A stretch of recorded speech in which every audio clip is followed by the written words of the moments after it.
আমার মেয়েকে আমি ওষুধ খাওয়ালে অনেক খুশি হয়, তার মা ওষুধ খাওয়ালে অনেক রাগারাগি, অনেক ওষুধ খাইতে চায় না। দেখেন আমি কত নিখুঁতভাবে কত ভালোবাসা দিয়ে ওষুধ খাওয়াইতেছি। বাবার ভালোবাসা এরকমই হয়, কেননা মা একটু মেয়েদের সাথে অনেক রাগারাগি করে, দুর্ব্যবহার করে, এই জন্য ওষুধ খাইতে চায় না।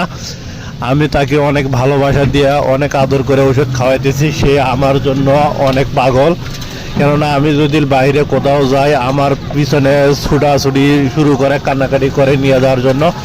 তবুও তো যেতে হয়, অনেক কষ্ট নিয়ে, অনেক বুকের মধ্যে চাপা দিয়ে যেতে হয়, কেননা বাইরে তো যেতে হবে। মেয়েকে তো সব জায়গায় নিয়ে যাওয়া যাবে না, বাচ্চাকে তো সব জায়গায় নিয়ে যাওয়া কাজ করা যাবে না, তাই বাসাতে রেখেই চলে যাই। আমার মেয়ের বাবা মেয়ের ভালোবাসা এরকমই, কেননা আমি তাকে অনেক ভালোবাসি, অনেক আদর দিয়ে বড় করতেছি। সবাই আমার মেয়ের জন্য দোয়া করবেন, আমি যেন তাকে মানুষের মতো মানুষ গড়ে তুলতে পারি, তার মনে আশা যেন পূরণ করতে পারি, সুষ্ঠুভাবে যেন সে অনেক দীর্ঘজীবী হয়, সুস্থ থাকে। সবাই ভালো থাকবেন, সুস্থ থাকবেন, আল্লাহ হাফেজ।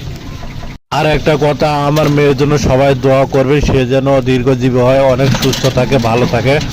এটাই আপনাদের কাছে চাওয়া, আর কিছু চাওয়ার নয়। সবাই ভালো থাকবেন এবং ভিডিওটা একটু শেয়ার করবেন।